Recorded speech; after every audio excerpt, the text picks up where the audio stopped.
Hello my dear students, I am Sukhdev Chaudhary, physics faculty team CLC. Students, lecture number 74 आज अपन start करने जा रहे हैं और जिसके अंदर अपन जो सरफेस टेंशन वाला चैप्टर है इसको तो अपन फिनिश करेंगे ही और साथ में अपन एक्सरसाइज के भी कुछ क्वेश्चंस है वो अपन सॉल्व करेंगे। जो मैंने आपको पिछले लेक्चर पर क्वेश्चन टिक करवाए थे उनमें से कुछ क्वेश्चन आज अपन डिस्कस करेंगे, जितना भी अपने पास में टाइम रहेगा उसके अकॉर्डिंग।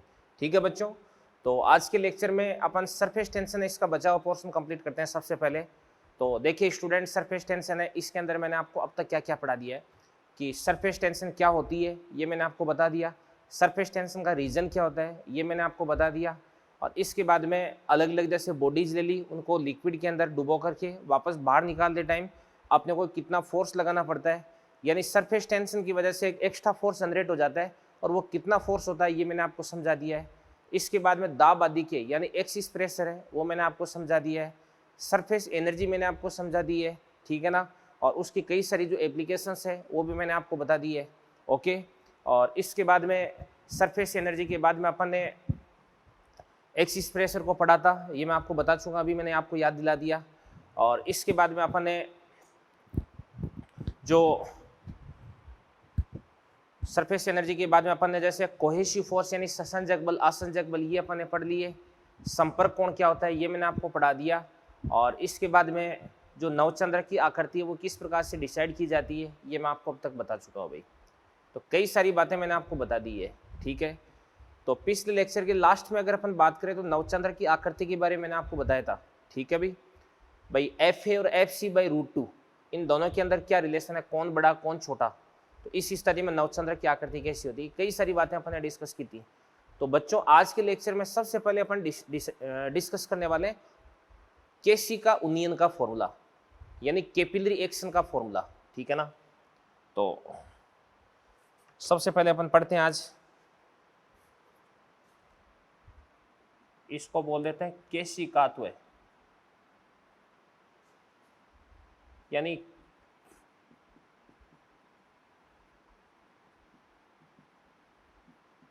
Capillary action. क्या होती है भाई कैपिलरी, क्या होती है, ध्यान से देखना। देखो, कांच की बनी कोई भी एक ट्यूब होती है जिसका जो व्यास होता है बहुत ही कम होता है, बहुत पतली नलिका होती है। तो सबसे पहले अपन बात करते हैं केशिका, ये क्या होती है,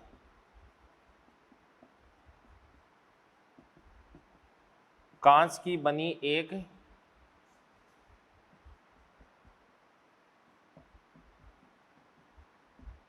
पतली नलिका होती है भी, इसको ही अपन क्या बोलते हैं, केशिका बोलते हैं, ठीक है ना। अब ध्यान से देखना, देखो यदि इसको अपन किसी भी लिक्विड के अंदर डुबोते हैं, जैसे मान के इसलिए अपन ने पानी के अंदर डुबो दिया, तो इस स्थिति में इसके अंदर पानी है वो ऊपर की तरफ चढ़ जाता है, और यदि इसको आपने मरकरी यानी पानी के अंदर डुबो दिया तो इस स्थिति में मरकरी है वो नीचे की तरफ चला जाता है। अब ये कितनी हाइट गेन करता है पानी और कितनी डेप्थ तक जाता है पारा, ठीक है ना, ये एच की वैल्यू अपने को यहाँ पे फाइंड आउट करनी है, ठीक है भी। तो सबसे पहले अपन देखते हैं, देखो ध्यान से, ये इस प्रकार से कोई भी केस नली है और इसको आपने ना किसी भी बर्तन के अंदर डुबो दिया और पता है इस बर्तन के अंदर पानी भरा हुआ मान के चलेगा,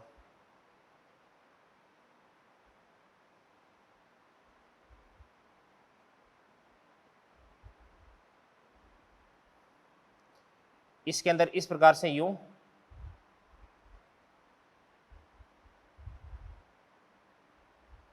पानी भरा हुआ है।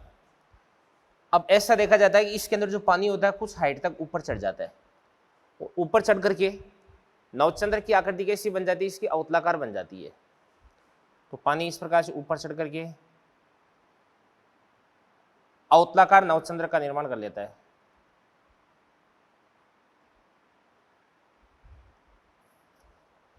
ये बात होगी भी कि इस प्रकार से अवतलाकार हो चुका है। अब यहां पर ये वाली जो हाइट है, ये वाली हाइट कितनी देगी आपके पास, h हो जाएगी, ठीक है ना। अब मैं यहाँ पे कुछ पॉइंट्स लेता हूँ। सबसे पहले ये मेरे पास में कोई भी एक पॉइंट है जो कि बिल्कुल बाहर की तरफ है,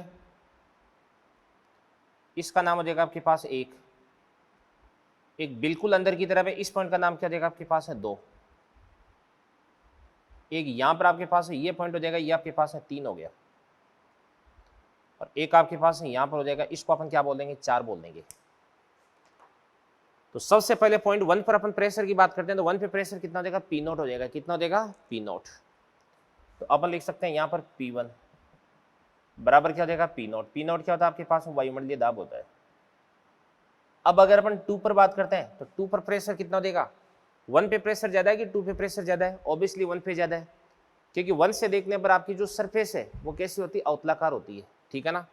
तो यहाँ पे 2 पे प्रेशर कितना हो जाएगा P0 माइनस 2T/R हो जाएगा। कितना हो जाएगा, ये आपके पास हो जाएगा P0 माइनस कितना हो जाएगा आपके पास 2T/R, ठीक है ना। ये 2 पे प्रेशर हो गया अभी, यानी 2 पे जो प्रेशर है 1 पे प्रेशर से थोड़ा सा कम हो जाएगा। इसके बाद में अपन चलते हैं 3 पे चलते हैं। तो 3 पे चलेंगे यानी H हेड नीचे चल जाएंगे, तो 3 पे जो प्रेशर है वो 2 से ज़्यादा हो जाएगा, प्लस H rho g अपन और ऐड कर देंगे इसके अंदर। तो ये आपके पास हो जाएगा P3, तो बराबर कितना हो जाएगा आपके पास P0 माइनस का 2T/R। ये तो 2 पे प्रेशर हो गया और 3 पे जा रहे हो तो प्लस H rho g आपको और ऐड कर देना है। और यदि अपन 4 की बात करते हैं तो 4 भी यहाँ पर एटमॉस्फेयर के कांटेक्ट में है, तो इसको भी अपन क्या लिख देंगे भी P0 लिख देंगे। क्या लिख देंगे P0। तो ये आपके पास है P4 बराबर क्या हो जाएगा P0 हो जाएगा। अब देखना ऐसे देखो बेटा, एक नियम होता है, इस नियम के अनुसार किसी भी स्थिर द्रव्य में किसी भी क्षैतिज स्तर पर स्थित 2 बिंदुओं पर प्रेशर क्या होता है भी सेम होता है। तो यहाँ पर जो लिक्विड है वो रेस्ट में, और ये आपके पास एक हॉरिजॉन्टल लाइन हो जाएगी। पॉइंट 3 और पॉइंट 4 दोनों इसी हॉरिजॉन्टल लाइन पे आ रहे हैं, तो 3 और 4 इन दोनों पॉइंट्स पर प्रेशर बराबर होना चाहिए। तो अपन यहाँ पे लिख सकते हैं कि यहाँ आपके पास जो P3 और जो P4 है वो बराबर हो जाएगा। तो P3 कितना देगा आपके पास है P0 माइनस कितना देगा आपके पास है 2T/R और प्लस क्या देगा आपके पास H rho g बराबर कितना देगा आपके पास है P0 हो जाएगा। तो यहाँ पे अपन क्या करेंगे P0 से अपन P0 को कैंसिल आउट कर देंगे और माइनस का उधर जाकर के प्लस हो जाएगा। तो यहाँ से आपके पास H rho g बराबर कितना देगा आपके पास 2T/R।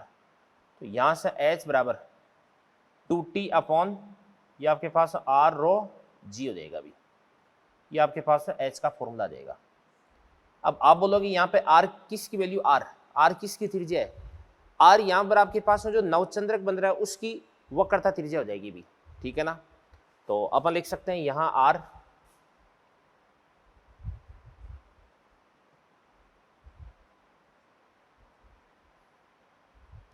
नवचंद्रक की वक्रता त्रिज्या, R क्या हो जाएगी आपके पास है नवचंद्र की वक्रता त्रिज्या हो जाएगी भी, ठीक है ना।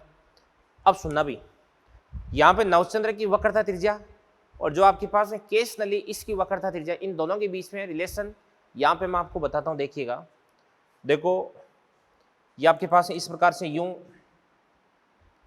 जो भी नवचंद्रक बन रहा है, ये नवचंद्रक बन गया, और यदि इस नवचंद्रक को अपन एक गोले के रूप में कंप्लीट करते हैं तो इस तरह में देखो ऐसा नवचंद्रक बन जाएगा। ये नवचंद्रक बेसिकली एक गोले का ही छोटा सा पार्ट है भाई।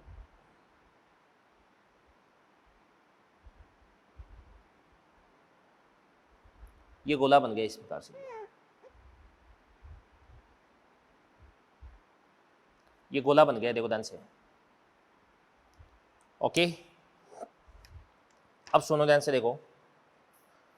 अब अगर एक काम करते हैं अपन, यहाँ पे इसका सेंटर बना देते हैं, इस गोले का केंद्र जो ध्यान से यहाँ पे बन जाएगा, यू बन जाएगा। ये आपके पास है गोले का केंद्र बन गया। इसके बाद इससे अपन इसको मिला देंगे, इस पॉइंट को अपन ने मिला दिया। तो यहाँ से लेकर के यहाँ तक ये वाली जो डिस्टेंस है ये तो आपके पास है कैपिटल R होगी भाई। नवचंद्रक जिस गोले का भाग है ना उसकी वक्रता त्रिज्या होगी कैपिटल R, ठीक है। और यहाँ से लेकर के यहाँ तक ये वाली जो डिस्टेंस है, इस वाली डिस्टेंस को अपन क्या बोल सकते हैं, इसको अपन बोल देंगे स्मॉल r बोल देंगे, क्योंकि ये तो आपके पास है केस नली की त्रिज्या हो जाएगी। इसको अपन बोलेंगे स्मॉल r और ये आपके पास है क्या बन जाएगा कैपिटल R बन जाएगा, ठीक है भी। अब अपन एक काम करते हैं देवदान सिंह, यहाँ पे इस पॉइंट पे एक तो लिक्विड है ना, इस पर अपन क्या करते हैं, इस प्रकार से स्पर्शिका बनाते हैं, लिक्विड पे स्पर्शिका बना दी, ये अपन ने स्पर्शिका बना दी। और एक अपन क्या करते हैं भी, इस सॉलिड पे स्पर्शिका बनाते हैं अंदर की तरफ। इन दोनों के बीच का ये वाला जो कोण है, इस वाले कोण को ये अपन क्या बोल देंगे, इसको अपन बोल देंगे संपर्क कोण बोल देंगे। क्या बोल देंगे, संपर्क कोण, ठीक है ना, कॉन्टेक्ट एंगल हो गया। तो इसको अपन क्या बोल सकते हैं, थीटा सी बोल सकते हैं। ये थीटा सी हो गया, ये थीटा सी हो गया। और इसके बाद ध्यान से देखना, देखो ये आपके पास में कितना हो जाएगा भी, एंगल 90 हो जाएगा, ठीक है ना। तो ये 90 माइनस थीटा सी, तो आपके पास ये वाला जो एंगल है इसको भी अपन क्या बोल सकते हैं, थीटा सी बोल सकते हैं। तो ये भी आपके पास में क्या हो गया, थीटा सी हो गया। तो यहाँ पर ये जो डायग्राम बन रहा है, इस डायग्राम को अपन थोड़ा सा बड़ा करके मैं यहाँ पे दिखा देता हूँ आपको, ठीक है ना। डायग्राम को थोड़ा सा बड़ा करके दिखा देता हूँ, देखो डायग्राम को थोड़ा सा बड़ा कर देते हैं अपन।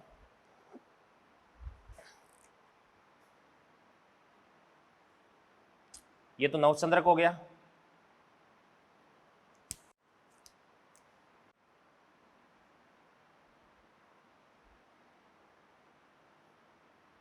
ऐसा सीन है, देखो ये इसका सेंटर हो गया। और यहां से अपन यहाँ की डिस्टेंस निकाल लेते हैं। ये वाली जो डिस्टेंस है ये आपके पास में कितनी हो जाएगी भी, कैपिटल आर, इसको अपन कैपिटल आर बोल देते हैं। और इसके बाद में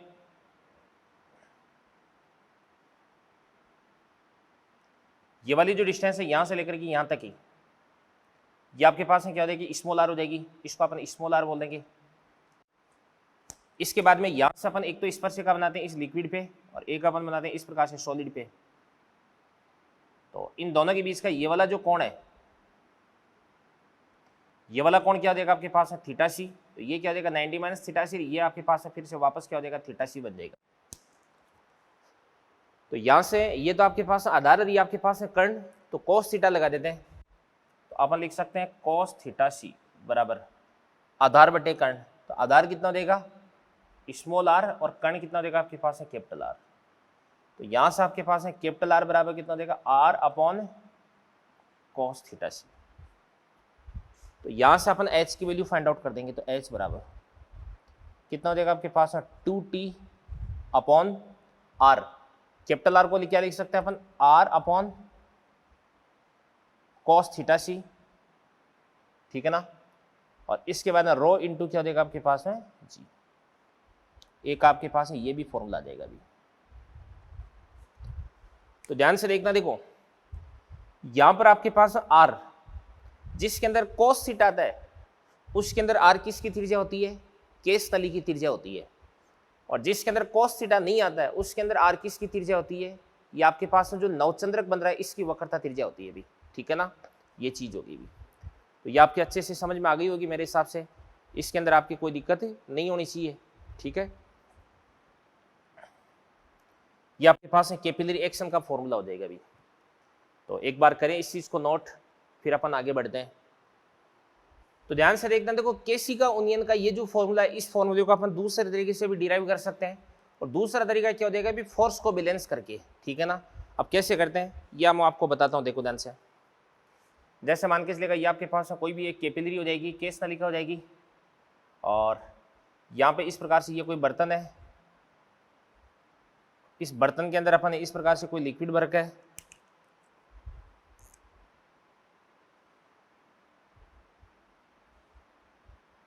और इसके अंदर ध्यान से देखना, देखो ये लिक्विड है ना, ये इस प्रकार से h हाइट तक इसके अंदर चढ़ चुका है।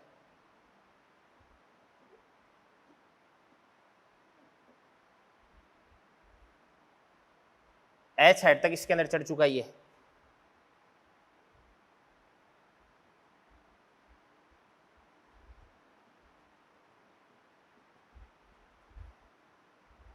ठीक है भाई,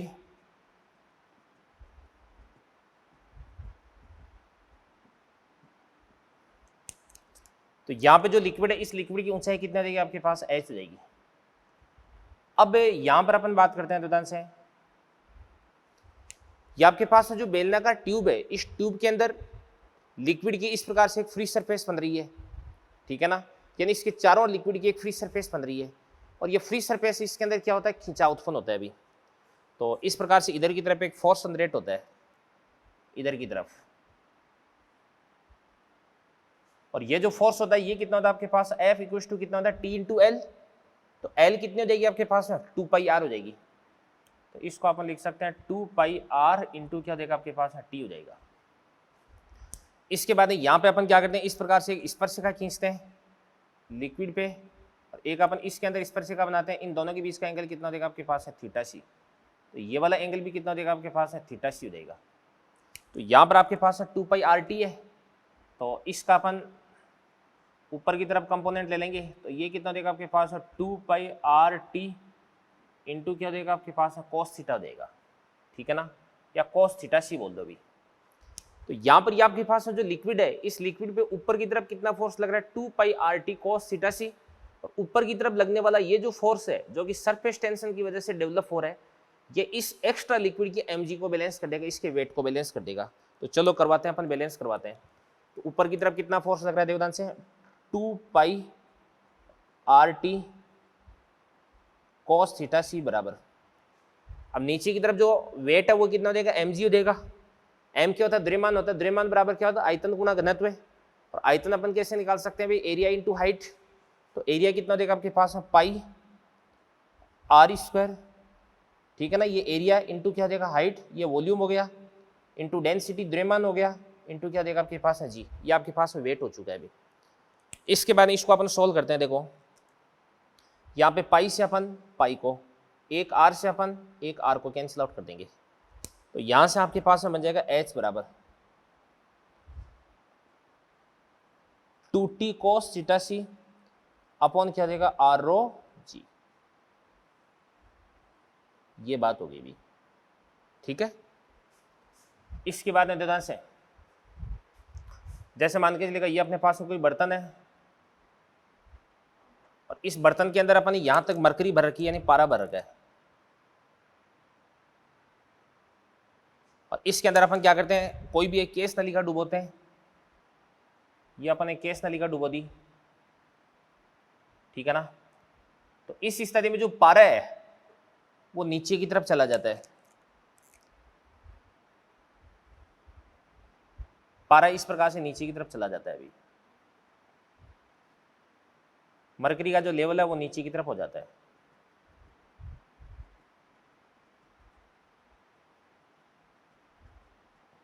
ये बात होगी भी। अब कितना नीचे की तरफ चला जाता है, यहां से लेकर के यहां तक ही, ये जो गहराई इसको अपन क्या बोल देंगे, एच बोल देंगे, ठीक है ना। तो ये जो एच है, इस एच की वैल्यू फाइंड आउट करने के लिए अपन एक काम करते हैं, कुछ पॉइंट्स लेते हैं। सबसे पहले यहां पर अपन एक पॉइंट लेते हैं, ये अपन एक पॉइंट ले लिया, इसका नाम हो जाएगा पॉइंट नंबर 1। ये अपने पास में पॉइंट हो जाएगा पॉइंट नंबर 2, जो कि बिल्कुल अंदर की तरफ है। एक आपके पास है ये पॉइंट हो जाएगा पॉइंट नंबर 3, और एक एच गहराई पर ये आपके पास में पॉइंट हो जाएगा पॉइंट नंबर 4। तो सबसे पहले अपन बात करते हैं पॉइंट नंबर 1 पे। तो आपके पास है P1 बराबर कितना हो जाएगा, बताओ, P0 हो जाएगा। और इसी प्रकार से पॉइंट 2 पे प्रेशर कितना हो जाएगा, 2 पे प्रेशर। अब ध्यान से देखना, देखो 2 से देखने पर ये वाली जो फ्री सरफेस है ये आपको कैसी दिखाई देती है, अवतलाकार। इस कारण से 2 पे प्रेशर 1 से ज्यादा हो जाएगा। तो 2 पे प्रेशर कितना देगा आपके पास में, P0, और प्लस क्या देगा आपके पास में 2T/R। और इसी प्रकार से आपके पास में जो पॉइंट 3 है, 3 पे प्रेशर कितना देगा, P3 बराबर फिर से P0 हो जाएगा। और पॉइंट 4 पे जो प्रेशर है P4, तो ये आपके पास में क्या बन जाएगा, P4 बराबर P0 प्लस क्या हो जाएगा आपके पास H रो जी हो जाएगा। तो यहाँ पे पॉइंट 2 पे और पॉइंट 4 पे प्रेशर आपको बराबर करना है अभी। तो P2 बराबर क्या करना है आपको, P4 करना है। तो यहाँ से अपन लिख सकते हैं कि P2 बराबर क्या देगा आपके पास है, P4। तो P2 तो कितना देगा आपके पास है, P0 प्लस 2T/R, और P4 बराबर कितना देगा आपके पास है, P0 प्लस H रो जी। तो P0 से P0 को कैंसिल आउट कर देंगे। तो यहां से भी आपके पास H बराबर कितना हो जाएगा, बताओ, H बराबर 2T/R रो जी हो जाएगा अभी। तो चाहे केशिका उन्नयन का फॉर्मूला हो, केशिका उन्नयन की अपन बात कब करते हैं भाई, जब अपन कांच की बनी हुई कैपिलरी ट्यूब को, केशिका नली को अपन पानी के अंदर डुबोते हैं, तो इस स्थिति में पानी ऊपर की तरफ चढ़ जाता है। और चाहे ध्यान से देखना, देखो यहाँ पे अपने पास में केशिका अवनमन का फॉर्मूला हो। केशिका अवनमन की बात कब करते हैं अपन, जब जो मरकरी है उसके अंदर अपन कांच की बनी हुई कैपिलरी ट्यूब को डिफ करते हैं। तो ये आपके पास हो जाएगा पारा, मरकरी, हाइड्रोजीरम Hg, ठीक है ना। तो ये आपके पास हो जाएगा केशिका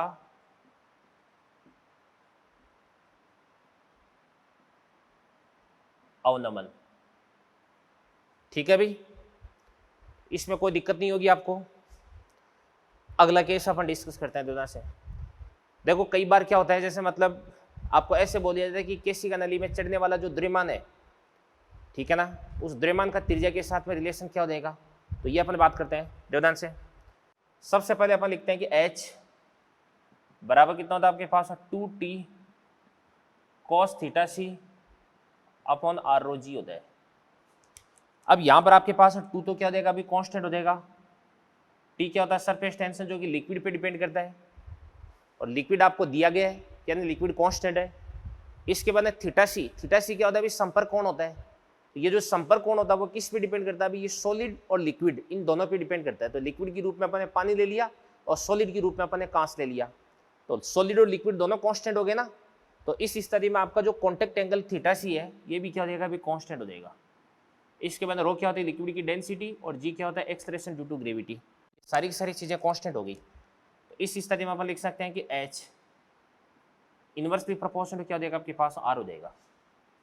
यानी इसका मतलब ये हुआ कि अगर आपके पास R क्या हो जाएगा अभी कम, तो H क्या हो जाएगा ज़्यादा, और यदि आपके पास R ज़्यादा तो इस स्थिति में H क्या हो जाएगा, कम हो जाएगा, ठीक है ना। तो एक चीज़ अपन यहाँ पे ये देख सकते हैं, देखो जैसे मान के चलेगा ये आपके पास में इस प्रकार से कोई यू आकार की नली का है, यू आकृति की नली का है,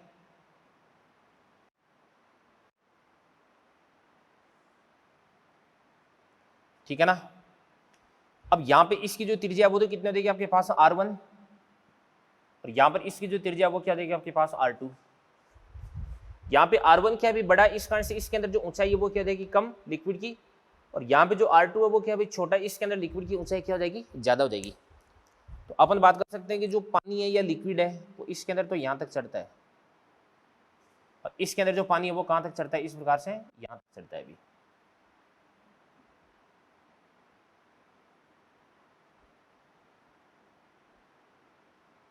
यहाँ तक चढ़ता है, ठीक है।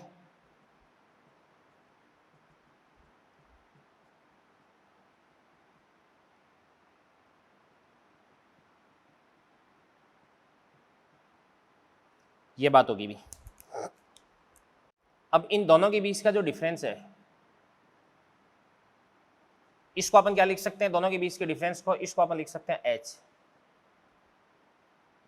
और H बराबर क्या होता है आपके पास H2 माइनस H1। तो यहां पे अपन एक काम करते हैं भाई, H की वैल्यू फाइंड आउट करते हैं। H बराबर H2 माइनस H1, तो H का फॉर्मूला क्या होता है भाई, 2t cos theta c upon क्या होता है, R रो जी होता है, ठीक है ना। तो इसको अपन लिख सकते हैं 2t cos theta c upon rho g, तो 1 बटे क्या देगा आपके पास R2 माइनस 1 बटे R1 हो जाएगा अभी। ये आपके पास में दोनों की ऊंचाइयों के मध्य अंतर हो जाएगा अभी। दोनों आपके पास में जो ऊर्ध्वाधर भुजाएं हैं इनके बीच में जो लिक्विड का लेवल है उनकी ऊंचाइयों के बीच में कितना डिफरेंस होगा वो अपन इस तरीके से पता कर सकते हैं। अब कई बार जो क्वेश्चन होता है उस क्वेश्चन के अंदर आपको जो थीटा, उस थीटा की वैल्यू गिवन नहीं होती है। जैसे मतलब मेरे को जहां तक याद है सरफेस टेंशन की स्टेज 3 के अंदर इस टाइप का एक क्वेश्चन दे रखा है।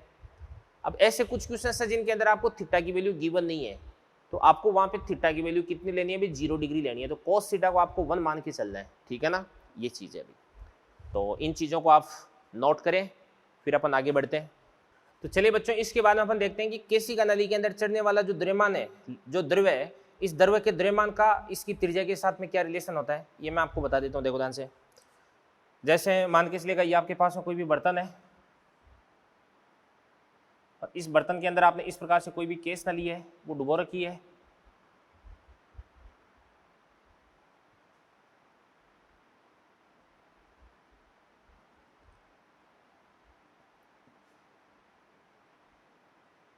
मान के चलेगा ये आपके पास ऊंचाई h है, ठीक है ना, और इसकी केस नली की जो त्रिज्या है ये r हो जाएगी। तो इसके अंदर चढ़े द्रव्य का द्रव्यमान, चढ़े द्रव्य का द्रव्यमान, द्रव्यमान क्या था आपके पास m, द्रव्यमान बराबर क्या था आयतन गुणा घनत्व, v इंटू क्या देगा आपके पास रो। अब आयतन को अपन क्या लिख सकते हैं अभी, एरिया इंटू क्या देगा आपके पास हाइट इंटू रो देगा। अब यहाँ पर आपके पास जो एरिया है इस एरिया को अपन क्या लिख सकते हैं पाई आर स्क्वायर इंटू क्या देगा आपके पास h इंटू रो जाएगा। अब यहाँ पे आपके पास पाई कांस्टेंट हो जाएगा और आपके पास रो कांस्टेंट हो जाएगा। तो अपन लिख सकते हैं कि m directly proportional to r square into क्या देगा आपके पास h हो जाएगा। अब देखना जैसे देखो मैंने आपको थोड़ी देर पहले बताया था कि h है ना h इनवर्सली प्रोपोर्शनल टू क्या होता है r होता है। तो directly proportional to r square का क्या देगा आपके पास आर स्क्वायर, और h को अपन क्या लिख सकते हैं अभी 1/r हो जाएगा। तो r से r को अपन कैंसिल आउट कर देंगे। तो यहाँ पर आपके पास m is directly proportional to r हो जाएगा अभी, ठीक है ना। तो m is directly proportional to r हो गया अभी, यानी इस केस नलिका के अंदर चढ़े द्रव्य का जो द्रव्यमान है वो इसकी त्रिज्या के समानुपाती होता है, ठीक है बच्चों। इसके बाद अपन आगे बात करते हैं। देखो अब देखिएगा, मान के चलिएगा इसके अंदर जो लिक्विड है वो h हाइट तक चढ़ता है, बट यहाँ पे जो केस नली इसकी लंबाई h से अगर कम हो गई तो इस स्थिति में क्या होगा, यहाँ पे जो लिक्विड है वो मैक्सिमम हाइट तक चढ़ करके फंवारे की तरह बाहर निकलेगा या फिर नहीं निकलेगा, इस बात के बारे में अपन यहाँ पे चर्चा करने वाले हैं अभी, ठीक है। तो देखिएगा ध्यान से, देखो टॉपिक है अपर्याप्त लंबाई की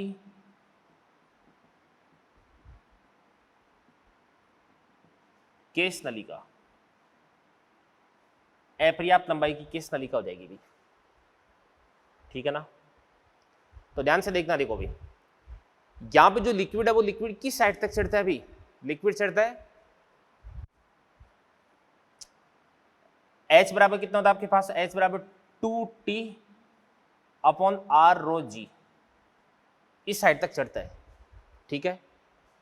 और यदि आपके पास जो ऊंचाई h है, केस नलिका की जो ऊंचाई h है वो इस 2t अपॉन r रो g से अगर कम है तो इस स्थिति में क्या होगा अभी। तो देखना ध्यान से, देखो देखो बेटा, इस स्थिति में जो लिक्विड है वो केस नलिका के अंदर मैक्सिमम हाइट तक चढ़ेगा और चढ़ करके फिर उसके बाद में फंवारे के रूप में बाहर नहीं निकलेगा। ये अपना जो मेनिस्कस है, अपना जो नवचंद्रक है, उसको दोबारा से रीडिजाइन करेगा, दोबारा से डिजाइन करेगा भाई इसको। मैं यानी ये कहना चाह रहा हूँ कि यहाँ पे इसकी जो सरफेस है वो क्या हो जाती है, थोड़ी सी फ्लैट हो जाती है। कैसी हो जाती है, फ्लैट हो जाती है, थोड़ी सी समतल हो जाती है। यानी इसकी जो वक्रता त्रिज्या उसका मान बढ़ जाता है, यानी इसकी वक्रता वो क्या हो जाती है, घट जाती है, ठीक है ना। यानी दोबारा से क्या करता है, इसको समायोजित करता है अपनी, किसको, जो कर्ड सरफेस है, जो मेनिस्कस है, उसको दोबारा से ये समायोजित करता है, अभी दोबारा से मैनेज करता है इसको। कैसे मैनेज करता है देखना ध्यान से, देखो यहाँ पे मैं आपको दो स्थितियां दिखा रहा हूँ। देखो जैसे मान के चलिएगा ये आपके पास में कोई बर्तन है, इस बर्तन के अंदर आपने इस प्रकार से यहां तक ये लिक्विड भर का है। अब इसके अंदर जो है से दो केस नलिका है, एक तो ये आपके पास में पर्याप्त लंबाई की केस नलिका है और एक आपके पास मान के चलिएगा इस प्रकार से अपर्याप्त लंबाई की केस नलिका है। एक तो पर्याप्त है, एक आपके पास अपर्याप्त है, ठीक है ना। अब इसके अंदर जो लिक्विड है वो किस साइड तक चढ़ता है, मान के चलिएगा इस साइड तक चढ़ता है, इस साइड तक, बट इतनी तो हाइट इसके पास में है ही नहीं, तो इसका मतलब इसमें तो यहाँ तक चढ़ना चाहिए। तो क्या बाहर निकल जाएगा कि लिक्विड, नहीं। तो इस स्थिति में मैक्सिमम हाइट तक चढ़ करके ये लिक्विड है वो क्या हो जाता है, इस प्रकार से थोड़ा सा फ्लैट हो जाता है, अपनी जो सतह है उसको क्या कर लेता है, थोड़ी सी समतल कर लेता है। इस प्रकार से आप देख सकते हैं कि इसकी जो सतह है वो इसकी तुलना में थोड़ी सी ज्यादा समतल है अभी इसकी सतह। चलो अब अपन देखते हैं, देखो ध्यान से।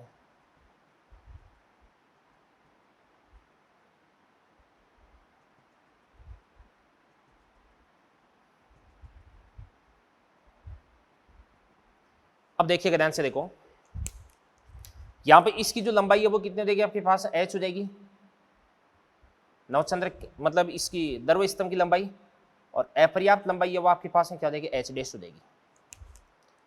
अब यदि अपन इसका गोला बनाते हैं तो इसका गोला ऐसा बन जाएगा, देखो ये गोला बन गया। और यदि अपन इसका गोला बनाते हैं तो इसका गोला ध्यान से देखना तो ऐसा बन जाएगा।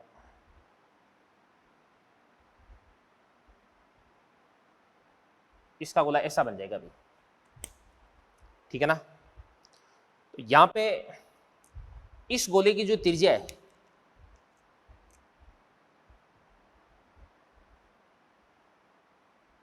इस गोले की त्रिज्या कितनी हो जाएगी आपके पास, मान के चलिएगा r, और इस गोले की जो त्रिज्या है ये आपके पास r डैश हो जाएगी भी। अब अपन जानते हैं कि h बराबर कितना होता है आपके पास में 2t अपॉन r रो जी। तो यहां पे वही लिक्विड है, इस कारण से t कांस्टेंट हो जाएगा, आपके पास में रो कांस्टेंट हो जाएगा, g कांस्टेंट हो जाएगा। तो आपके पास h inversely proportional to r, या अपन ऐसे भी बोल सकते हैं कि HR बराबर क्या हो जाएगा आपके पास कांस्टेंट हो जाएगा, ठीक है ना। तो यहां पे अपन ऐसे लिख सकते हैं कि HR बराबर क्या हो जाएगा आपके पास H डैश R डैश हो जाएगा। तो यहां से अपन R डैश की वैल्यू फाइंड आउट कर सकते हैं। R डैश बराबर कितना हो जाएगा आपके पास HR अपॉन क्या हो जाएगा आपके पास में H डैश, ठीक है ना। अब यहां पर आपके पास है जो H डैश है वो H से क्या हो जाएगा छोटा, इस कारण से R डैश है वो R से क्या हो जाएगा भी बड़ा हो जाएगा। तो मैं ये कह रहा हूं कि लिक्विड और मैक्सिमम हाइट तक चढ़ता है, इसके बाद में अपने मेनिस्कस को दोबारा से डिजाइन कर लेता है और डिजाइन करके अपनी जो वक्रता त्रिज्या इसका मान बढ़ा लेता है। या अपन इसको अपन ऐसे भी समझ सकते हैं, देखो ध्यान से, यहाँ पे इस पे मैं क्या करता हूँ, इस प्रकार से स्पर्शिका बनाता हूँ। तो ये वाला जो एंगल है ये तो आपके पास में क्या देगा θ1, तो यहाँ पे इस पे मैं स्पर्शिका बनाता हूँ, तो ये वाला जो एंगल है ये आपके पास में क्या देगा अभी θ2 देगा। तो अपन ऐसे भी लिख सकते हैं कि h बराबर कितना होता है आपके पास 2t cos थीटा अपॉन क्या होता है आपके पास r रो जी। तो 2 कांस्टेंट हो जाएगा, t कांस्टेंट हो जाएगा, r कांस्टेंट हो जाएगा, रो कांस्टेंट हो जाएगा, g कांस्टेंट हो जाएगा। अब की बार आपके पास r क्या हो जाएगी भी केस नलिका की त्रिज्या, और दोनों स्थितियों में केस नलिका उसकी त्रिज्या आपने बराबर ली है। तो इस स्थिति में आपके पास h डायरेक्टली प्रोपोर्शनल टू क्या हो जाएगा आपके पास cos थीटा, ठीक है ना। तो अपन लिख सकते हैं कि h directly proportional to cos theta, ठीक है ना। तो यहाँ से अपन लिख सकते हैं कि h डैश अपॉन h बराबर क्या हो जाएगा आपके पास cos थीटा डैश अपॉन क्या देगा आपके पास cos थीटा। तो यहाँ से आपके पास h डैश बराबर कितना देगा आपके पास h into cos theta dash upon क्या देगा cos थीटा। ये बात भी हो गई। तो यहाँ से आपके पास जो h डैश है वो क्या हो जाएगा अभी छोटा हो जाएगा, ठीक है ना। और h डैश अगर छोटा हो जाएगा तो cos थीटा डैश है वो क्या हो जाएगा छोटा, तो थीटा डैश है वो क्या हो जाएगा बड़ा हो जाएगा, क्योंकि थीटा अगर छोटा होगा ना तो इस स्थिति में cos थीटा बड़ा हो जाएगा भी। ओके, ये चीज हो गई भी। तो अपर्याप्त लंबाई की केस नलिका है, इसके अंदर लिक्विड है वो कितनी हाइट तक चढ़ता है ये मैंने आपको यहाँ पे बातें बताई है, ठीक है बच्चों। अब इसके अंदर मैं आपको एक चीज और पढ़ा देता हूँ, देखो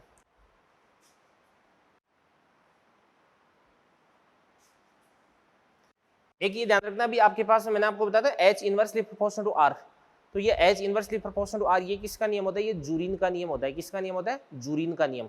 एक साइंटिस्ट था जूरीन, ज्यादा ध्यान रखने की जरूरत नहीं है, ठीक है बच्चों, ये चीज होगी। अब देखते हैं ऐसे, देखो जैसे चलो एक बार इसको नोट करें, इसके बाद मैं आगे पढ़ाता हूँ मैं आपको। तो बच्चों देखिएगा, देखो नेक्स्ट अपन एक अलग तरीके का ओनियन फॉर्मूला यहाँ पे पढ़ने वाले हैं, जो एसेंट फॉर्मूला अपन यहाँ पे डिस्कस करने वाले हैं। ये है दो ऊर्ध्वाधर समांतर प्लेटों के लिए उन्नयन सूत्र। ध्यान से देखना, देखो ये आपके पास में दो प्लेटें हैं, एक तो ये वाली प्लेट हो गई, एक आपके पास ये वाली प्लेट हो गई, दोनों एक दूसरे के पैरेलल इस प्रकार से यूं रखी हुई समांतर रखी हुई है। इसके बाद इन दोनों के बीच की जो डिस्टेंस है वो कितनी आपके पास है, डी है। और इन दोनों को मैं किसी भी लिक्विड के अंदर डुबोता हूँ तो इस तरह में लिक्विड है वो एच हाइट तक ऊपर चढ़ जाता है। दोनों प्लेटें किसके मान के चलेगा, कांच की बनी हुई है, ठीक है ना। और प्लेटों की जो लंबाई है वो आपके पास है कितनी भी एल है, ठीक है बच्चों। अब देखिए इसको मैं बैलेंस इसको मैं समझाता हूँ आपको, कैसे समझाता हूँ देखिएगा। देखो यहाँ पर ये आपके पास जो पॉइंट है, इस पॉइंट पे एक तो फोर्स लगता है इस प्रकार से इधर की तरफ, और एक इस प्रकार से फोर्स लगता है यूं इधर की तरफ। यहाँ पे आपको मालूम है कि इस कांच की प्लेट के सारे, इस कांच की प्लेट की लंबाई कितनी भी एल है, तो कांच की प्लेट के सारे एल लंबाई की एक फिल्म बन जाएगी। यानी कांच के अंदर जो मुक्त सतह बनेगी, इस मुक्त सतह की लंबाई भी कितनी हो जाएगी आपके पास, एल हो जाएगी। तो यहाँ पे कितना फोर्स लगता है भी, एफ बराबर कितना हो जाएगा, टी इंटू एल। तो ये भी कितना देगा आपके पास, एफ बराबर टी इंटू एल हो जाएगा। अब यहाँ पे इसका एक तो ये कंपोनेंट निकाल देंगे, इसका भी ऊपर की तरफ कंपोनेंट निकालेंगे। तो ये वाला एंगल कितना देगा आपके पास है, थीटा। तो ये वाला एंगल भी कितना देगा आपके पास है, थीटा। तो इसको अपन क्या बोल सकते हैं भी, T L cos theta, T L cos theta. और ये भी आपके पास है क्या देगा भी, टी एल कॉस थीटा देगा, ठीक है। तो इस स्थिति में इस लिक्विड ऊपर की तरफ कितना फोर्स लगता है, two T L cos theta, two T L cos theta. और नीचे की तरफ कितना लगता है भी, एम जी लगता है। तो द्रव्यमान बराबर क्या होता है, आयतन गुणा घनत्व। तो आयतन कितना हो देगा बताओ, लंबाई, लंबाई कितने देगी आपके पास है, एल। चौड़ाई, चौड़ाई कितने देगी आपके पास है, डी। ऊंचाई कितने देगी आपके पास, एच। तो वॉल्यूम हो गया इंटू डेंसिटी इंटू क्या देगा आपके पास है, जी। एम जी से बैलेंस करा दो। अब यहाँ पे देखो बच्चों, अपन एल है, इस एल से अपन क्या कर सकते हैं, इस एल को कैंसिल आउट कर सकते हैं। तो यहाँ से आपके पास एच बराबर, एच बराबर हो जाएगा आपके पास टू टी कॉस थीटा, ठीक है ना। तो two T cos theta upon H निकाल रहे हैं ना अपन, तो ये आपके पास हो जाएगा डी रो इंटू क्या हो जाएगा आपके पास में, जी। तो two T cos theta, T और थीटा ये किस पे डिपेंड करते हैं, लिक्विड के नेचर पे डिपेंड करते हैं। रो भी लिक्विड की नेचर पे डिपेंड करता है, जी एक्सप्रेशन ड्यू टू ग्रेविटी है। तो यहाँ से आपके पास एच इनवर्सली प्रोपोर्शनल क्या हो जाएगा आपके पास, डी हो जाएगा। यानी दोनों प्लेटों के बीच की दूरी अगर आप कम रखोगे ना, तो इस स्थिति में जो आपको उन्नयन है वो ज़्यादा प्राप्त होगा, यानी एच की वैल्यू आपको ज़्यादा प्राप्त होगी, ठीक है ना। इसीलिए जो केस नली इसको अपन बारीक बनाते हैं। अभी अपन ने पहले पढ़ा था H inversely proportional to r, तो आर को अगर आप कम रखोगे ना, तो इस स्थिति में एच की वैल्यू आपको ज़्यादा प्राप्त होगी, ठीक है ना। इसीलिए केस नली को बारीक बनाया जाता है। आगे बढ़ते हैं अपन, देखो ध्यान से। नेक्स्ट, जैसे मान के चलिएगा ये अपने पास में कोई भी एक बर्तन है, ठीक है भाई।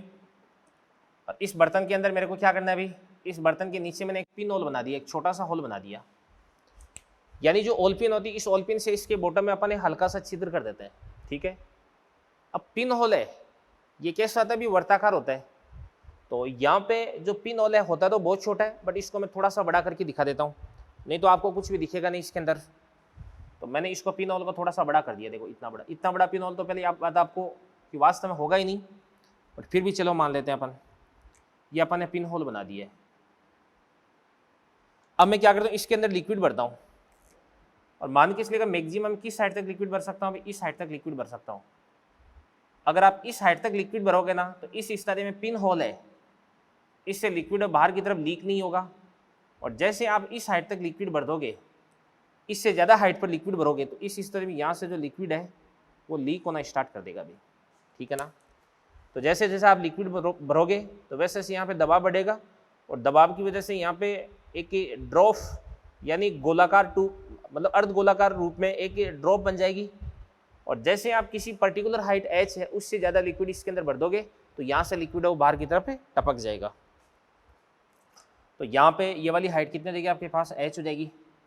और जो पिन होल है, इस पिन होल की जो रेडियस है वो कितनी हो जाएगी आपके पास, आर हो जाएगी। तो यहाँ पे कुछ पॉइंट्स में लेता हूँ, एक तो आपके पास में पॉइंट हो जाएगा 1, और एक आपके पास इस प्रकार से यहाँ पे पॉइंट हो जाएगा 2, और एक आपके पास यहाँ पे पॉइंट हो जाएगा 3 हो जाएगा। तो यहाँ पे 1 पे प्रेशर कितना हो जाएगा, P1 बराबर P0 एटमॉस्फेयर के बराबर। और इसी प्रकार से 2 पे जो प्रेशर है P2 बराबर, तो कितना देगा आपके पास में पी नॉट प्लस एच रो जी। यहाँ पर आपके पास जो 3 पे प्रेशर है, 3 पे प्रेशर कितना देगा पी नॉट हो जाएगा, क्योंकि ये भी एटमॉस्फेयर के कॉन्टेक्ट में है। और 4 पर जो प्रेशर है, सॉरी 4 कहाँ पे, 2 ही तो है, और 2 पे जो प्रेशर है, आप यहाँ पे 3 से किस पे आ रहे हैं भाई, 2 पे आ रहे हैं। तो अगर आप 2 पर खड़े होकर के देखोगे तो आपको जो मुक्त सतह है, द्रव्य की मुक्त सतह, वो कैसी दिखाई देगी भी, अवतलाकार। इस कारण से 2 पे प्रेशर 3 से ज्यादा हो जाएगा। तो P2 बराबर कितना देगा आपके पास में पी नॉट प्लस क्या देगा आपके पास में 2T/R हो जाएगा। अब यहाँ पे ध्यान से ये भी आपके पास में क्या देगा अभी P2, और ये भी आपके पास है P2। तो यहाँ पे दोनों P2 को अपन बराबर कर देते हैं, दोनों P2 को बराबर कर देंगे तो पी नॉट प्लस क्या देगा आपके पास एच रो जी बराबर क्या देगा आपके पास है पी नॉट प्लस क्या देगा आपके पास है 2T/R। तो पी नॉट से अपन क्या करेंगे, यहाँ पे पी नॉट को कैंसिल आउट कर देंगे, है ना। तो यहाँ से आपके पास एच, तो एच बराबर कितना देगा आपके पास है 2T/R रो जी। ये आपके पास है मैक्सिमम हाइट हो जाएगी। तो इस बर्तन के अंदर अगर आप 2T/R रो जी इस हाइट तक अगर आप लिक्विड भरते हैं, तब तक तो यहाँ से लिक्विड है वो लीकेज होगा नहीं, और जैसे आप ज़्यादा हाइट तक लिक्विड भर दोगे तो यहाँ से लिक्विड का लीकेज स्टार्ट हो जाएगा। अभी यहाँ पे आपके पास आर क्या हो जाएगी, आर हो जाएगी आपके पास पिन होल की त्रिज्या। ये पिन होल है, पिन होल, इसकी त्रिज्या कितनी देगी आपके पास है आर। ठीक है भाई, ये चीज होगी। इसके बाद में नेक्स्ट एक टॉपिक मैं आपको और पढ़ाता हूँ, ध्यान से देखना। देखो बच्चों, आपने खुद ने फील किया होगा कि आपने मान के चलिएगा दो कोई भी कांच की प्लेटें ले ली, और इन दोनों कांच की प्लेटों को एक दूसरे के ऊपर रख करके अगर एक दूसरे से अलग करोगे तो आपको बिल्कुल भी जोर नहीं आएगा, बिल्कुल भी आपको एक्स्ट्रा ताकत लगाने की जरूरत नहीं होगी। बट यदि आपने इन दोनों के बीच में कोई भी लिक्विड की ड्रॉप को रख दिया, एक कांच की प्लेट को रखो, इसके ऊपर एक लिक्विड की ड्रॉप डालो, फिर इसके ऊपर दूसरी कांच की प्लेट रखो, फिर उसके बाद यदि इन दोनों को आप एक दूसरे से अलग करने की कोशिश करेंगे तो आपको जोर आएगा भी, आपको अतिरिक्त बल लगाने की जरूरत पड़ेगी, एक्स्ट्रा आपको ताकत लगानी पड़ेगी भी, ठीक है ना। तो ये ताकत क्यों लगानी पड़ती है भी, सरफेस टेंशन की वजह से लगानी पड़ती है ना। तो ये कितनी लगानी पड़ती है इसका मैं आपको फॉर्मूला बता देता हूँ। तो दो समांतर प्लेटों के मध्य बल, एक तो आपके पास में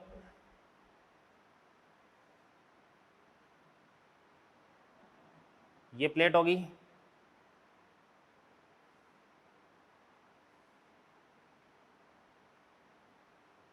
एक आपके पास ये प्लेट हो जाएगी,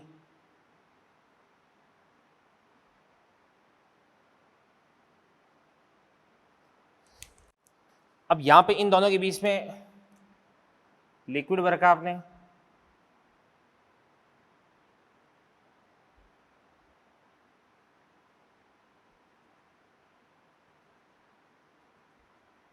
ये आपने लिक्विड भर का है। यहां पर ये जो कांच की प्लेट है ना, इस प्लेट का जो एरिया वो कितना देगा आपके पास, ए हो जाएगा। यहाँ पर जो लिक्विड है इसका सरफेस टेंशन है वो कितना देगा आपके पास है, टी हो जाएगा। और दोनों प्लेटों के बीच की जो डिस्टेंस है ये कितनी देगी आपके पास है, डी हो जाएगी। अब यहाँ पे इस प्लेट को इस प्लेट से अलग करवाने के लिए आपको इधर की तरफ कितना फोर्स लगाना पड़ता है अभी, एफ एक्सटर्नल। कितना फोर्स लगाना पड़ता है अभी, एफ एक्सटर्नल बराबर, इसका फॉर्मूला आप याद कर लेना, 2TA अपॉन क्या होता है, डी होता है। टी तो क्या होता है सरफेस टेंशन, एक क्या होता है दोनों, मतलब दोनों प्लेट्स का एरिया, और डी क्या होती है दोनों के बीच की डिस्टेंस होती है भी, ठीक है ना। अब देखना ऐसे देखो, ये आपके पास में जो लिक्विड की ड्रॉप है भाई, दोनों के बीच में आपने लिक्विड भर का, इस लिक्विड का द्रव्यमान एम बराबर क्या हो जाएगा आपके पास, आयतन गुणा घनत्व, ठीक है ना। तो द्रव्यमान बराबर क्या होता है, आयतन गुणा घनत्व। तो आयतन यानी V इंटू क्या देगा आपके पास, रो, और आयतन को अपन क्या देख सकते हैं अभी, एरिया इंटू क्या देगा आपके पास, डिस्टेंस इंटू क्या देगा आपके पास, रो, ठीक है भाई। अब यहां से अगर आप किसकी बात करते हैं अभी, ए की बात करते हैं, तो ए बराबर क्या हो जाएगा, ए बराबर M upon rho into D. और यहां से अगर आप किसकी बात करते हैं अभी, डी की बात करते हैं, तो एम अपॉन ए इंटू रो हो जाएगा। और अगर अपन बात करते हैं कि इसकी वॉल्यूम की बात करते हैं तो v बराबर क्या हो जाएगा आपके पास a इंटू डी हो जाएगा। तो a बराबर क्या हो जाएगा, a बराबर v बटे डी, और d बराबर कितना हो जाएगा आपके पास में, d बराबर v बटे a। तो यहां से इसको अपन क्या लिख सकते हैं, बराबर, देखिएगा ध्यान से देखो, इसको अपन लिख सकते हैं 2t a अपॉन क्या हो जाएगा आपके पास है d, और d को अपन यहां से क्या लिख सकते हैं, d को v अपॉन a बराबर क्या हो जाएगा आपके पास है 2t अपॉन कितना हो जाएगा आपके पास है d। a को अपन क्या लिख सकते हैं यहां से v बाई डी, तो v बाई डी डी क्या बन जाएगा, डी स्क्वायर बन जाएगा। या इसको अपन ऐसे भी लिख सकते हैं कि f एक्सटर्नल बराबर क्या देगा आपके पास है 2t अपॉन कितना देगा आपके पास है d। यहां पर आपके पास है जो a है, इस a को अपन क्या लिख सकते हैं, m अपॉन रो डी, तो m upon rho into D, तो डी स्क्वायर इंटू क्या देगा आपके पास रो, बराबर क्या देगा आपके पास है 2ta अपॉन डी, तो डी को यहां से क्या लिख सकते हैं, m अपॉन ए रो, तो ए स्क्वायर इंटू क्या देगा आपके पास है रो। मतलब बेसिक फॉर्मूला तो आपके पास है ये एफ एक्सटर्नल बराबर 2ta अपॉन डी होता है, ठीक है ना, और इसके अलावा कुछ भी नहीं है भाई। तो ये मैंने आपको कई सारी बातें यहाँ पे बताई है, अब कुछ बातें मैं आपको यहाँ पे और बता देता हूँ, और ये सारी की सारी जो बातें हैं ये मैं आपको मौखिक बता देता हूँ। देखो ध्यान से देखना, देखो बच्चों, डेली लाइफ में जो सरफेस टेंशन इसकी एप्लीकेशन अपन कहाँ पे देखते हैं, देखो मच्छर होते हैं वो पानी पर आकर के बैठ जाते हैं, अपने घर के आसपास में कोई भी पानी भरने की जगह तालाब वगैरह होता है, उस तालाब के अंदर मच्छर आते हैं, बैठते हैं, अंडे देते हैं, अंडों से और ज़्यादा मच्छर बनते हैं, बीमारी फैलती है। तो इस स्थिति में अपने को क्या करना चाहिए, अपने को केरोसिन जो तेल होता है, इस केरोसिन तेल की एक दो जो बोतल है वो अपने को इस तालाब के अंदर उड़े लेनी चाहिए। केरोसिन तेल होता है वो क्या करता है भाई, ये डूबता नहीं है, ये इस पानी की सतह पर तैरता रहता है, और पानी की सतह पर ये आकर के जो सरफेस टेंशन है उसको क्या कर देता है, भी कम कर देता है, क्या कर देता है, कम कर देता है। और जैसे सरफेस टेंशन कम होगी तो इस स्थिति में जो इसकी जो फ्री सरफेस है, मुक्त सतह, इसके अंदर खिंचाव है वो क्या हो जाएगा, कम हो जाएगा। और जैसे ही खिंचाव कम होगा ना, तो जैसे मच्छर आकर के बैठेगा, बैठते ही वो क्या करेगा, डूब जाएगा, ठीक है ना, ये बात है भी। अब ध्यान से देखना, देखो एक जो सुई होती है वो पानी की सतह पर तैरती है, किसकी वजह से, पृष्ठ तनाव के कारण। बट जो नाव होती है, लोहे की बने हुए बड़े बड़े जो जहाज होते हैं, नाव होती है, वो पानी की सतह पर तैरती है, पृष्ठ तनाव के कारण नहीं, ये उत्प्लवन बल के कारण तैरती है। दोनों का लॉजिक अलग अलग होता है, ठीक है ना। एक ध्यान से देखना, देखो बारिश की जो छोटी बूंदें होती है वो गोलाकार होती है, क्यों, पृष्ठ तनाव के कारण। क्योंकि पृष्ठ तनाव के कारण कोई भी जो लिक्विड होता है वो अपना सरफेस एरिया मिनिमम बनाने की टेंडेंसी रखता है, और एक दिए गए वॉल्यूम के लिए गोले का जो पृष्ठीय क्षेत्रफल होता है वो क्या होता है, अभी न्यूनतम होता है, ठीक है ना, ये बात भी आपको ध्यान रखनी है। और इसके बाद में देखिएगा, देखो ध्यान से, पृष्ठ तनाव पर ताप तथा अशुद्धियों का प्रभाव मॉड्यूल में आपको दे रखा है पेज नंबर 2.10 पे।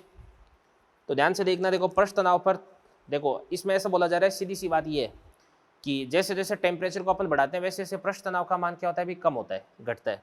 और एक पर्टिकुलर टेम्परेचर होता है जिसको अपन क्या बोलते हैं, परम ताप, क्रांतिक ताप बोलते हैं।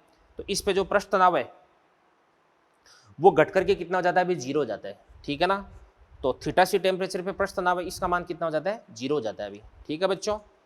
और बाकी अपर्याप्त लंबाई की केस नली, ये मैंने आपको पढ़ा दी। पृष्ठ तनाव के अनुप्रयोग, एक जो आपके पास है डिटर्जेंट वगैरह होते हैं पानी के अंदर, देखो अगर अपन सिंपल पानी से अपन कपड़ों को धोते हैं, गंदे कपड़ों को धोते हैं, तो गंदे कपड़ों के अंदर जो रेशे होते हैं उन रेशों के अंदर मेल जमा होता है, तो पानी होता है वो उस मेल तक जाकर के उसको बाहर नहीं निकाल सकता।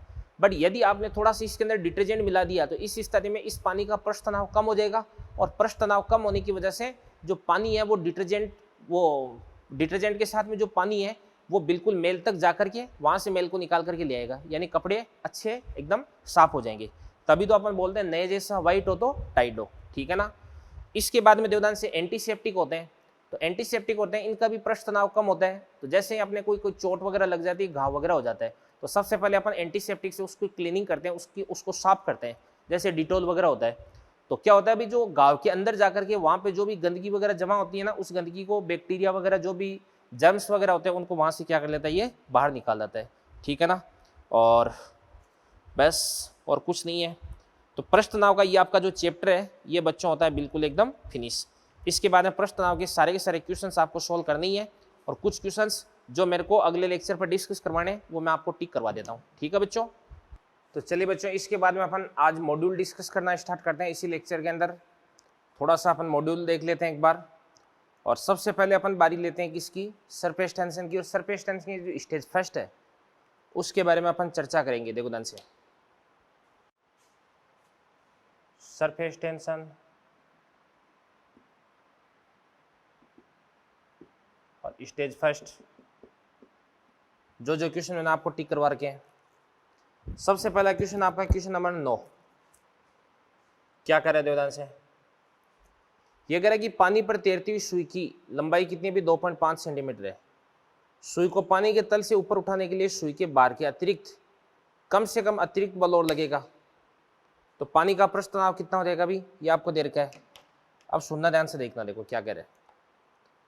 कोई भी जैसे सुई है, इस सुई को अपन पानी के अंदर डुबो रखा है और जैसे अपन सुई को पानी से वापस बाहर की तरफ निकालते हैं तो इसके चारों तरफ क्या हो जाती है, इस प्रकार से लिक्विड की मेम्ब्रेन बन जाती है। तो नीचे की तरफ mg तो लगता ही है और साथ में इधर की तरफ कितना लगता है आपके पास है, TL है। TL कितना देगा आपके पास है, 2TL। ऊपर की तरफ आपको एक्सटर्नल फोर्स लगाना पड़ेगा, F एक्सटर्नल। तो F एक्सटर्नल बराबर कितना देगा, mg प्लस 2TL हो जाएगा। तो आपको ये बोला जा रहा है कि भार बल के अतिरिक्त कितना बल आपको लगाना पड़ेगा, तो 2TL लगाना पड़ेगा। तो 2F बराबर कितना देगा आपके पास है, 2। अब T कितना देर का आपको देवदान से 7.2 न्यूटन पर सेंटीमीटर और L बराबर कितना देर का आपको 2.5 देर का है। सॉल्व कर देना, आंसर आ जाएगा। और 9 के बाद में अगली बारी अपन लेते हैं किसकी, अगला आपका क्वेश्चन नंबर 26 देवदान से क्या करे। आयतन V की पानी की बूंद को दो कांच की प्लेटों के बीच में दबा दी जाती है जिससे फैलकर इसका क्षेत्रफल A हो जाता है। यदि पृष्ठ तनाव T है तो कितना अभिलंब बल आवश्यक होगा, यानी वॉल्यूम की टर्म्स में आपको आंसर देना है। तो ये तो मैंने आपको करवाई रखा है अभी, 26वां डायरेक्ट फॉर्मूला है। तो F बराबर कितना होता है आपके पास, 2TA अपॉन क्या होता है आपके पास, D होता है। इसके बाद A तो आपको दे रखा है, तो D को आपको क्या लिखना है अभी भाई, V बराबर क्या होता है आपके पास, A इंटू डी। तो यहाँ से D को अपन क्या लिख सकते हैं, V अपॉन A। तो V अपॉन A, तो 2T ये आपके पास A स्क्वायर अपॉन क्या बन जाएगा आपके पास, V बन जाएगा। ठीक है ना। इसी प्रकार से क्वेश्चन नंबर 27 देखो क्या करे। R त्रिज्या की साबुन के बुलबुले को फुलाकर 2R त्रिज्या के बुलबुले में समतापीय अवस्था में परिवर्तित किया जाता है। यदि साबुन के विलयन का पृष्ठ तनाव कितना भी T है तो इसे फुलाने में वे ऊर्जा कितनी हो जाएगी। साबुन का बुलबुला, इसकी त्रिज्या पहले R थी, अब इसकी त्रिज्या कितनी हो जाती है, 2R हो जाती है। ठीक है ना। तो ये आपका क्वेश्चन नंबर हो जाएगा 27वां क्वेश्चन। मैंने आपको बता रखा W बराबर कितना होता है बताओ, साबुन के बुलबुले के लिए 8 पाई R2 square minus R1 square into T हो जाएगा। तो 8 पाई। अब अपन बात करते हैं R से 2R करते हैं, तो 2R का स्क्वायर कितना देगा आपके पास, 4R square minus R square into T हो जाएगा। तो 4R square minus R square 3R square, तो ये आपके पास 24 पाई R स्क्वायर इंटू क्या बन जाएगा आपके पास T। ये 27वां हो गया अभी। ठीक है ना। इसके बाद में आगे अपन डिस्कस करते हैं क्वेश्चन नंबर 29। तो क्वेश्चन नंबर 29 क्या कर रहे हैं, देखो बेटा 29, एक समान त्रिज्या R की दो छोटी बूंदें मिलकर के एक बड़ी बूंद बनाती। इस परिवर्तन से पहले और बाद की पृष्ठ ऊर्जाओं का अनुपात कितना देगा अभी। तो पृष्ठ ऊर्जाओं का अनुपात आपको पूछा जा रहा है। तो देखो ध्यान से, क्या आपके पास है सरफेस एनर्जी 1 अपॉन क्या देगा आपके पास है, सरफेस एनर्जी 2 बराबर। अब देखो ध्यान से, यहां पर दो बूंदें हैं, वो मिलकर के क्या करती है भी, एक बड़ी बूंद का निर्माण करती है। दो बूंदें मिलती है तो दो बूंदों की त्रिज्या 2 गुना कर देंगे अपन। ठीक है ना। और कितने देगी सरफेस एनर्जी T है, तो 4 पाई R स्क्वायर इंटू क्या देगा आपके पास T। भाई एक बूंद है, इसकी त्रिज्या कितनी R है, तो इसका सरफेस एरिया कितना देगा आपके पास में बताओ, 4 पाई R स्क्वायर इंटू क्या देगा T हो जाएगा। और दो बूंदों के लिए अपन ने ये लिख दिया है। अब ध्यान से, एक बड़ी बूंद का निर्माण कर लेती है तो उसकी सरफेस एनर्जी कितनी हो जाएगी बताओ, एरिया कितना देगा आपके पास है 4 पाई। अब इसकी त्रिज्या की बात करते हैं तो तो इसकी त्रिज्या कितनी हो जाएगी बताओ, इसकी त्रिज्या कैसे निकाल सकते हैं अपन बताओ। कैपिटल आर बराबर कितना होता है, एन की पावर 1/3 इंटू आर, ठीक है ना। तो एन की वैल्यू कितनी है आपके पास 2, तो 2 की पावर 1/3 आ जाएगा, ठीक है ना। और इसके बाद इसका स्क्वायर कर देंगे तो कितना हो जाएगा बताओ, 2 की पावर 1/3 का स्क्वायर कर देंगे तो कितना बन जाएगा, 2 की पावर 2/3। तो ये बन जाएगा आपके पास 2 की पावर ना आर स्क्वायर इंटू क्या हो जाएगा आपके पास टी, 4 पाई, ये काट देंगे अपन। और इसके बाद ये बन जाएगा आपके पास 2 की पावर 1, 2 की पावर 2/3 ऊपर जाएगा तो 2 की पावर 1/3 बच जाएगा, ठीक है ना। तो आंसर आ जाएगा आपके पास 2 की पावर 1/3 अनुपात 1। इसके बाद अगला अपन देखते हैं क्वेश्चन नंबर 30 कह रहा है कि पानी की एक समान 8000 बूंदें मिलकर के एक बड़ी बूंद का निर्माण करती है, तब अंतिम पृष्ठीय ऊर्जा एवं सभी बूंदों की प्रारंभिक कुल पृष्ठीय ऊर्जा का अनुपात कितना हो जाएगा। अभी वैसा क्वेश्चन है। तो आपके पास आर बराबर कितना होता है, एन की पावर 1/3 इंटू क्या होता है, स्मॉल आर होता है। तो एन कितना हो जाएगा आपके पास 8000, तो 8000 इसके बाद इसकी पावर 1/3 इंटू क्या हो जाएगा आपके पास आर। तो यहाँ से आपके पास है कैपिटल आर बराबर, अब 8000 को अपन क्या लिख सकते हैं बताओ, इसको अपन लिख सकते हैं 20 आ जाएगा क्या, इसका क्यूब, इसका घनमूल कितना आ जाएगा 20 आ जाएगा।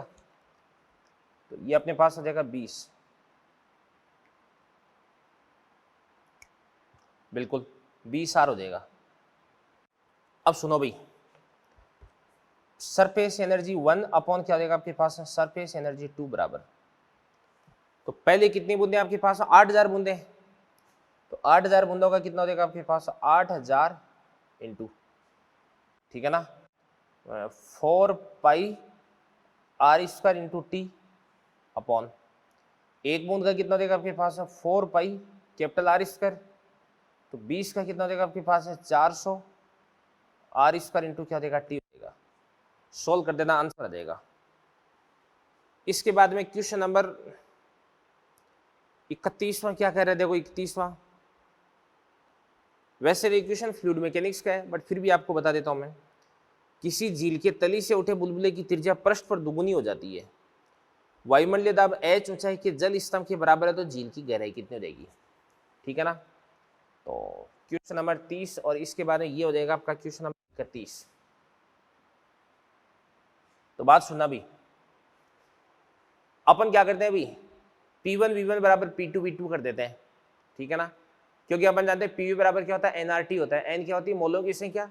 तो इस बुलबुले के अंदर जितनी हवा भरी हुई थी उतनी अभी भरी हुई है, यानी हवा के मोलों की संख्या एज इट इज रहेगी। आर कांस्टेंट है, टेम्परेचर को भी अपन कांस्टेंट मान के चलेंगे। तो अपन लिख देंगे यहाँ पर आपके पास है P1 V1 बराबर क्या हो जाएगा आपके पास है P2 V2 हो जाएगा।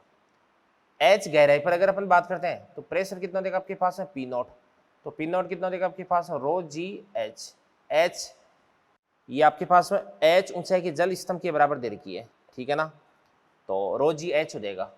और प्लस कितना देगा आपके पास में, गहराई की बात कर रहे हैं अपन, तो ये आपके पास हो जाएगा रो जी एच इंटू, अब मान के चलेगा जो प्रारंभिक आयतन है वो कितना देगा आपके पास में V हो जाएगा बराबर P2। अब देखना ऐसे देखो,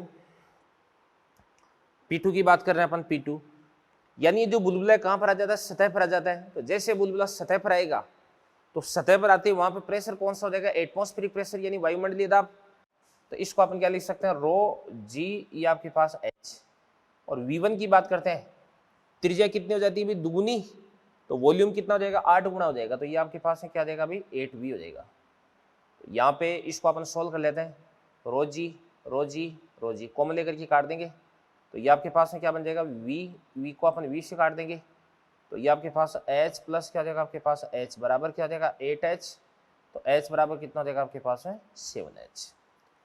तो देखो बेटा सरफेस टेंशन की आपकी जो स्टेज फर्स्ट है वो मैंने आपको फिनिश करवा दी है, और बाकी सरफेस टेंशन की दोनों स्टेजेस और इलास्टिसिटी की तीनों स्टेजेस ये अपन अगले लेक्चर पर डिस्कस करने वाले हैं, लेक्चर नंबर 75, जो कि अपना इस माइनर का लास्ट लेक्चर होगा, ठीक है बेटा।